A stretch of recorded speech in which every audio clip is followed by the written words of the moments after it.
understand this. Let me tell you something. It's your boy Finesse Mitchell right here. Let me tell you something. It's me and Jeannie in your ear. Let me tell you something. It's one more time to podcast. Let me tell you something. Let this shit just really last up in your mind. Up in your mind. Up in your grill. Up in your face. Until you say just chill. Man, chill. back on up. I can't handle it. It's too much shit. It's too much info. Let me go to the flow. And then I'll say, hello. One more again. It's Finesse Mitchell, Jeannie D's. What's up, brother? Bruh, how you doing today, bruh? I'm good, man. We are post turkey day. Post day of giving thanks. Post day of giving thanks. You know what I'm thankful for? I'm thankful for you, my brother. I'm thankful for you being in my life and being a friend of my family. And I am thankful for you. I'm thankful to you kinfolk. What up? It's your boy. And we happy. We happy that y'all subscribing. We are growing. And I love it, man. It's amazing to see, bro. It really is cool to see. It goes from a conversation to what we should do to people literally saying when y'all dropping another one. Yeah. Hey, and all the guests that came through, appreciate you. And all the guests that's going to come through, I appreciate you for saying yes. I will say this as a stand-up comedian that's been in the game for 20 plus years. Because me going in this Clubhouse app, and then for whatever reason, the day I go, it's like 3 rooms talking about Kevin Hart. Right. But yeah, how's it work? You got to get invited to it. You got to get invited to it. One of my good friends, Pee Wee in Atlanta, Kevin Williams, he invited me into it. What up, Kev? And bruh, and Kevin was in one of the chat rooms about him. Yeah. Like if I would have taken time to just be like, let me answer some questions or see what this is about. Right. But then y'all about to shit on me? Yeah, no way. Hell fuck no. Hell no. No. I just quit the game. Right. I just quit the game then because you're not going to, I don't mind you critiquing my work. But if I come into a chat room and the other rooms, one room was titled, is Kevin Hart a pickaninny? Ooh, a pickaninny? That's a heavy claim. Bruh, it got me riled to beyond capacity. A lot of these people were younger. You know, I gotta accept my age. I'm older. But bruh, what were they saying? What did that person say? It just went from beyond this last special is not funny to is this person being selfish, not creating opportunity for any other comics or people to bring people through the door. Right, and that's what you Kevin Hart. Right, yeah. Tiffany Haddish, threw her in there with the whole she ready, they ready. Is she portraying a black woman the right way, or are they using her? What? You don't have to like one individual person's personality, talent, craft, whatever they put out. I was not the biggest Tyler Perry fan. When I saw, to me, it was part of that, you know, when I was on SNL and then I would put on a dress, I just did it because I saw a lot of the great comedians do that. Oh, that's interesting. You know what I mean? Yeah. Martin Lawrence had Shanae. Jamie had Wanda. Richard Pryor, you know, was always doing the strip club characters because he was. They brought that character to you. No, I was doing it. I was just doing a ghetto girl character. I think they think they're bringing that character to you. They're saying, "Hey, this is the." No, I came to SNL. That shit almost got me hired. Yeah, I came with that Starkeisha character. Wow, I got it. And so, I just did it in stand up. So it's me doing Starkeisha. I didn't know like SNL. I'm a stand up. So I go. I'm like, okay, yeah. You know, you want me to do it at the update desk? They was like, no, you're gonna dress up like Starkeisha. You know. Fuck it, bro. Let's go. Let's roll with it. But it's so many great comedians from Damon, all of them. Yeah. Did that character. With Tyler Perry doing Medea, and it gets so wildly popular and so, you know, he's been doing it for years, stage plays all the way up to, bruh, if he takes that sword and falls on it for knowing he's going to hear half the population say, or half the black population say, yeah, you are promoting the de-escalation of the not the de-escalation, but I think it's emasculinization. that. Bruh, had I known 20 years later, it's going to lead him to a studio in Atlanta, Georgia, with over 500 employees and bringing black business to Atlanta, bringing work to every actor, actress, and comedian for over 20 years. People have had their career resurrected by Tyler Perry doing his movies. It's like that Medea is one lane that opened up all these other lanes. I get what you're saying. Yeah. The shows on BET that got weird commercial breaks, like yeah. All that employs people. So what we want to do in our culture is just tear it down, find the thing that we don't like and tear it down. If he was the only lane, let's complain. Then Kevin jumps into another lane. You don't like his lane either? Mm-hmm. See what we doing? Mm-hmm. No, I 100%. So many different people. Chappelle is coming like a freight train. Tiffany Haddish is coming. Tiffany is all about putting people on. You just can't show. I think this person doesn't know enough about Bruh. production or comedy. But the other thing I was going to say was it seems like a means to an end situation or argument, which is an impossible philosophical thing to argue. Mm-hmm. You're saying whereas most people would call this Tyler Perry coonery and buffoonery, later resulted in buying land that was previously slave ownership and giving jobs to people and providing money back into black economy. Whereas you're saying most people call this coonery, you're saying that was on the way to this. Right. That was a means to an end. To an end. And that's worth it. So I think that's two sides of the coin. Our means worth an end is the bruh, he put larger. Cicely Tyson in the movie. It's worth it, bruh. Cicely was chilling.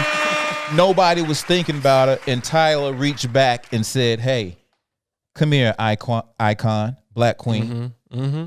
Let me teach these 15, 16, 17-year-olds about you so their parents can say, do you know who that is? That's Cicely Tyson. That's very fascinating about generational knowledge and then connecting those dots. Absolutely, man. Yeah, it's so important. Yeah. And he knows that. It's not like now you sit back and you say, oh, Tyler, I get it. You know that. You know what I mean? Yeah. Yeah. It also seems like that person's just speaking from an ivory tower. They don't know. Yes. They're over here looking in with the theorizing and the terms. I cannot, for the life of me, bro, understand why at this point in 2020, you don't have to like anybody's art. But to tell them they can't say it is a human right that you are trying to take away, just like they told us we can't eat in this restaurant. We have to sit in the back of the bus. Don't sing those songs on the plantation. Yeah. Hey, every time y'all sing those songs on the plantation, y'all acting like slaves. Y'all giving them free music.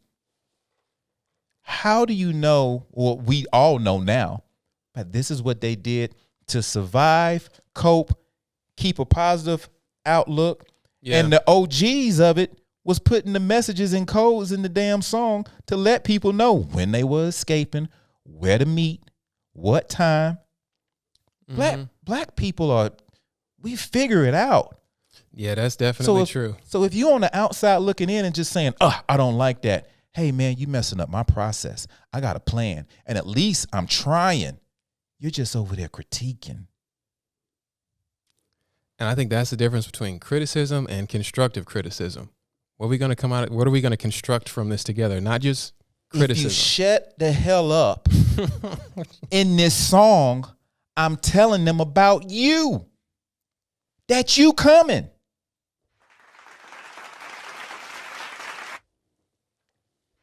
You feel me? And you trying to. But here's the thing. Yeah. Here's the thing, bro, about stand-up comedy. It is going to a place where it's just like they don't want you to say nothing. And at first I thought that part was a joke. Like, yeah, it's getting bad. But yeah, maybe he shouldn't say that. But little by little, this is the platform. This is the art now where it's the last stronghold. And they now saying, yeah, girl told me I'm not a female. I'm a woman. Okay, I'm sorry. My apologies. You know my intent. My you bad. know where My bad. I was. What you know my you know where my heart was when I said it. I'm just talking to you because I did not know your name. But now you're even correcting me on female. I get it. But then 3 seconds later, say you niggas. Like what the fuck? Stick to the rule. Is this a rule or not? Yes. Is it a rule or not? Because not only that, when you know somebody's intention and you so quick to correct them, there's no way you're listening. Are we working towards a solution anyway? There's no way you're listening to what I'm trying to say.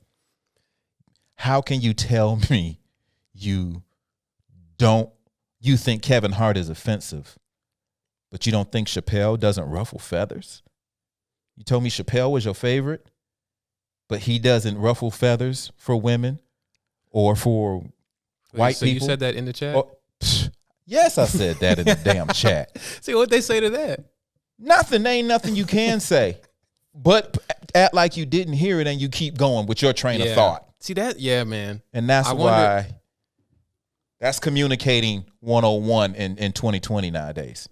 Yeah, that's insane. We've been heading down this road for forever with personal communication, waiting for like a double dutch, waiting for a pause in the conversation to jump in to talk. Not ever to really listen, fully understand, find some empathy or some common ground where you say, okay, I get that. But there ain't no way in hell, Jeannie, that you gonna tell me Kevin Hart ain't funny or deserve what he's got. He's outworked everybody. He's out Beyonce'd everybody. He deserves everything he got. And you don't even have one special to your name. And you gonna critique this man's funny based off of his last special? And this is like his ninth. How many specials he got? A lot. How many specials he got? A lot.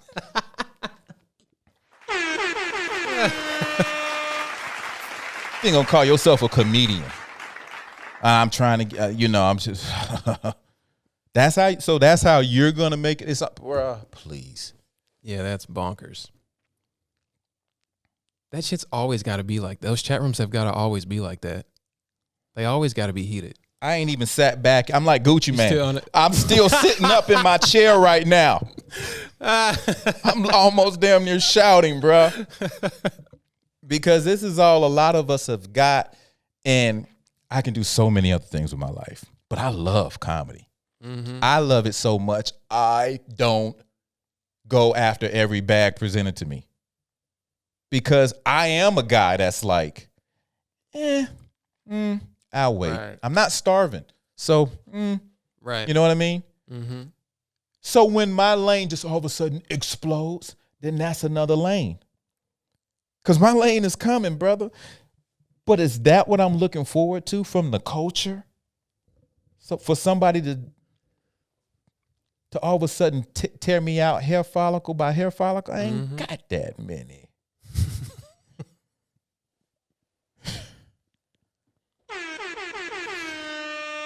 Bruh. Yeah, Lil Bomb. Yeah, the only thing I can think of, that person doesn't know much about production. But did they say they were a producer? People, bro. There was one room had 3,000 people in it, and then there was another room that had, 700 and 200. But the fact is, there are people making the argument that I don't like how they're being portrayed or used or da-da-da-da. These people ain't being used. These people are grown. These people are making decisions. These people are saying, I've been doing this for free for 15 years. So the minute somebody wants to pay me $2 million to do the exact same thing, you don't think all of a sudden I grew a conscious of how I'm looking? No. This is how everybody fell in love with me from the jump. This is what I stuck to all this time. I stayed to my guns, thought about not being Tiffany Haddish. Thought about just being Tiffany. Thought about not just being Tiffany. I thought about just being, I'm going to go to Africa and learn.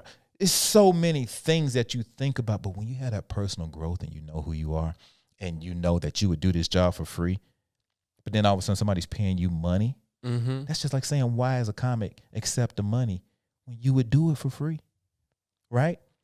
But now here's the difference. Now instead of people coming to laugh, people are coming with a tape recorder and a pen and pad, and they're just grading you. You're grading a comic. You want your political commentary from a comic. You want your medical and health advice from a comic. You want your domestic violence and relationship advice from a comic. Talk that. You want your spirituality and is Jesus real from a comic. You want your whole is. It started with Bill Clinton is the first black president to Trump is a real nigga. You know, it's like you need us to either make it funny, make it make sense, or make you at least want to listen to it because we're going to say it in a way that ain't boring. Yeah, that's fascinating. The idea that, that's the idea that comedy is needed. I agree with that. I think that's what Aristotle's talking about too. Back in the Poetics, when he's like, comedy and tragedy are the same thing. Yeah. They're made of the same things, but they both lead to catharsis. Right. And that's necessary for humanity. So to your point, y'all, you need us. The comedians, we need that. It's part of the human experience. It's raw. A lot of times it's honest. If it ain't too goofy or too whatever, it's all kinds of comedy. I fell in love with all kinds of comedy. You know, Chappelle is my favorite comedian right now. You know what I mean? It has been for a while. Was the reason I got into comedy. That was the guy I saw on Def Jam. I saw a lot of people. I saw that guy.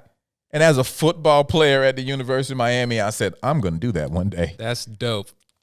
That's dope. I'm going to do that one day. Yeah, that's nasty. And then got so good at it, Jeannie, woo, that I got to meet the man himself to tell him he was the inspiration that made me do comedy in the first place. Understand it. All this. You can't tell me I'm not doing what I'm supposed to be doing in life. Bro, incredible. That's a word. I had a phone call from Sarah Mello that said, hey, Finesse, you're close to Dave's town, Yellow Springs. He's going to come pick you up if do you have any time? I felt a tear. I felt a comedy tear roll down my cheek. Sick. So I'm sitting in this man's presence, still a young comic in the game, in my opinion, but looking at a guy who I just learned is younger than me, and we're having this conversation as peers. Wow. And it all came from having a football in my hand, spinning. You know, you just throw it up and spin it, and just like, man, what was that dude's name? I want to do this. That was, man, please. Man, please. Insanely awesome. So yeah, bro, it was a wild, eventful, interesting. Yeah. Here's my love and take on it. I criticize, critique, but disrespect and tear somebody down for working that hard, you're a fucking hater. You're a hater. You don't realize it, but that's a gene that's bulging right now out of your neck. I know this ain't the neck. Let me come up here. But you like a little hater coming out in your neck. Right. And guess what's going to happen when I say that? You're going to get offended and defend yourself. So what the fuck do we think this man is doing? We want to bash him for defending himself. But yet I can't even turn around and just call you a hater. Why you got to call me a hater? Why can't you just accept my truth? I did accept my truth, your truth. Now accept the truth that I'm giving you. You're a hater. You fired your shot. I fired mine. Moving on. I'm about to go to the bank, pull out $20 just so I can see the balance on my receipt. Give me your address. I'll mail it to you. Somebody thinks I'm great at this shit, and it's more than my mama. Exactly. And that's not hate. That's facts. That's real. That's real. So as you critique from the sideline, it's great to sit down, bro. I can ramble about this shit all day. When you critique from the sideline and you sit back in the stands, you always say, how he let him do that, right? How you drop that ball? How you let him block your shot? Right. How you missed that? But now people are starting, it's a different critique because now people are sitting back really saying to themselves, I could do that if you wasn't fucking it up for me. Right. I could do that. I could make that free throw. I can make that 3-pointer. I can dunk. I can do all this. Now it's switching. You shouldn't even be playing anymore because you're in our way. You get to decide that, and you ain't even on nobody's team. You ain't even in the league. Nobody knows you. So maybe people are gonna get to know you by you hating on me. Maybe we do it that way. That's a play. That's a playbook. Yeah. That's a play out the playbook. Hey, let me tell somebody. You know, that's the oldest game in politics. Let the little I'm trying to find a good analogy right now, but anyway. Yeah, like a David and Goliath or something, or a little. Yeah, I was trying to find like an animal that keeps harassing like the bigger animal that ignores. Oh, yeah. Like a lion and mouse. Yeah, I guess. Mosquito, I don't know. Anyway, the moment left us people, but. Damn, I forgot I was going to say. But, yeah, coaching from the sidelines it's hard. You're not in it, so you don't understand it. They're acting as if the person they're critiquing, you're taking my spot. They're acting if that person is the sole thing precluding them from coming into this thing when there's so many other complicated things at play in society. There's so many ways that they can say what they're trying to say. Like it's so many different negative ways you're blocking it, right? Or you're only thinking of yourself, or you're dancing. You know what I mean? And that's not a compliment. Or you know, it's just so many ways to tell somebody. After you say, you ain't funny, I don't like your special, I don't know why people think you funny. It's almost like we watched the ascension of this dude. And people said, yeah, I am a huge fan. People said, I don't get it. But nobody's saying what they're saying right now, which is, oh, he ain't, you know. Like the way he said, like, I want to tell you to your face. Right. Can I get political? I'm telling you, man, 4 years. That's why I think leadership matters, because 4 years of a dude on TV every day. I've never seen a president on TV every day. But 4 years of somebody talking that crap every day, letting you know it's cool to give somebody a nickname, or it's cool to disrespect. It's cool to be like you a lightweight. It's cool to tell women they ugly. It's cool to tell reporters they ain't legit. Call people losers. Losers, like all that's it's cool. Like, and this is how he prefaced it. Hey man, sometimes you gotta say what you gotta say because, you know, people have thin skin. If we weren't so politically correct, then so he throws that out there first to get us to desensitize. Mm-hmm. Then he starts hurling fastballs at people. Lock her up, whatever.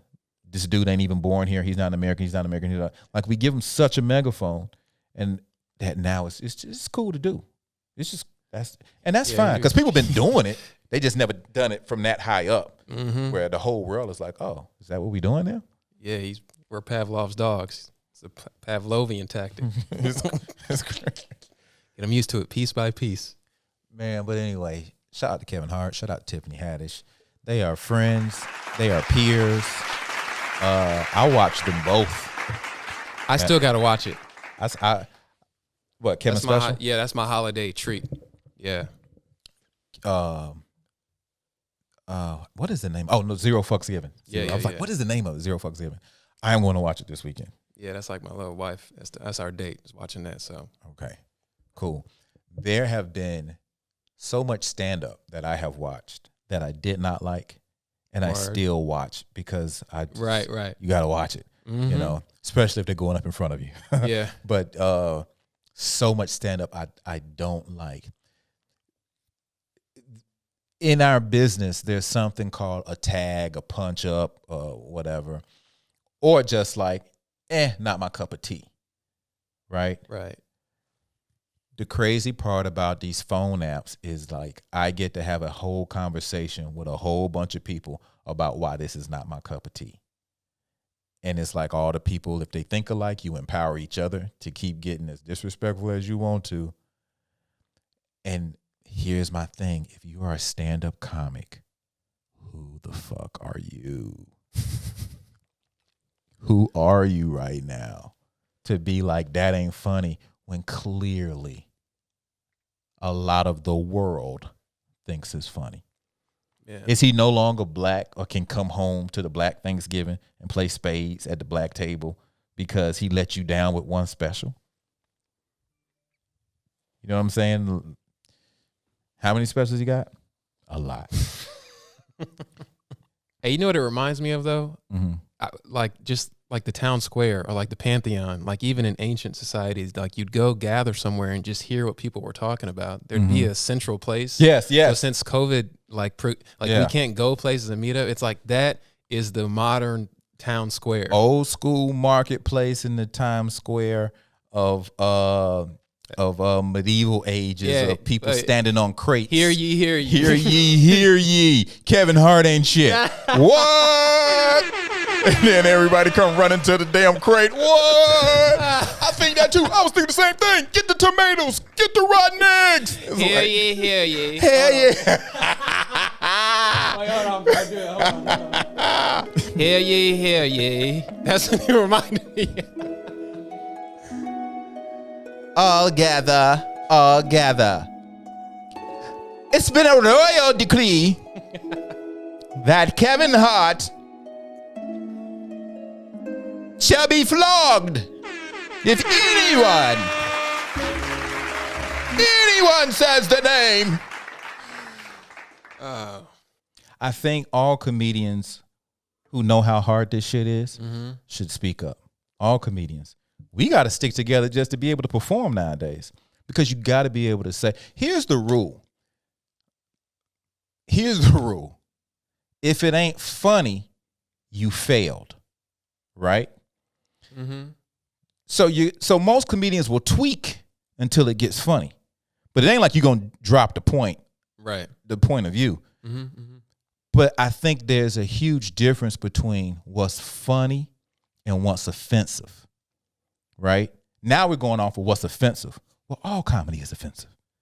So when people are really good people on the stage and off the stage, like Kev is and Tiffany is, but then we feel the need to tear them down because we are looking out for the culture. No.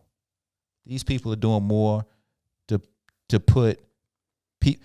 If that person plays a character, that's one character surrounded by a whole bunch of people who are not that character. So you get to see the different people. Fall in love with the person playing opposite of Tiffany.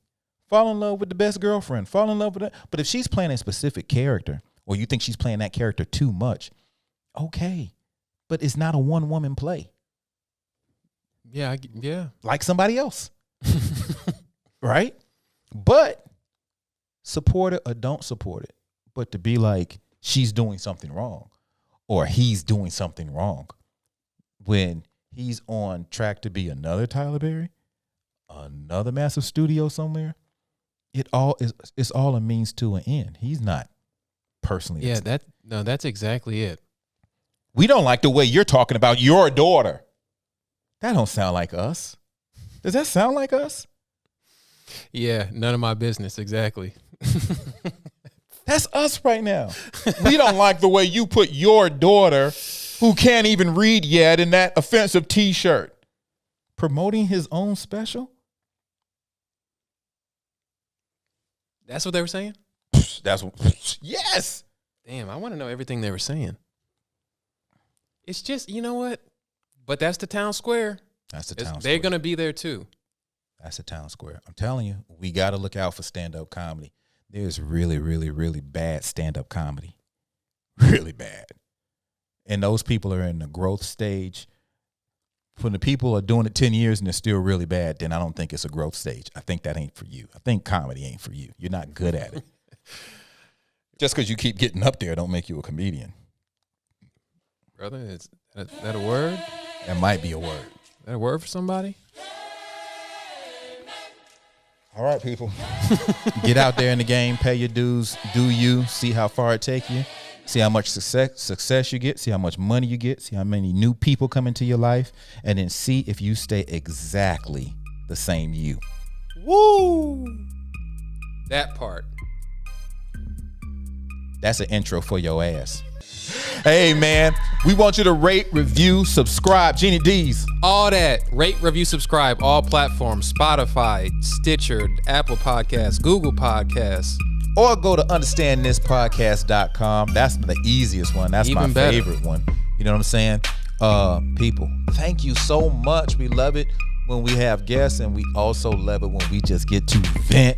Because that was some, I mean, this happened today, so who knows when it's going to drop. But I hope you agree, or more respectfully agree to disagree, and keep it 100, keep it cordial. Keep it respectful. You know what I'm saying?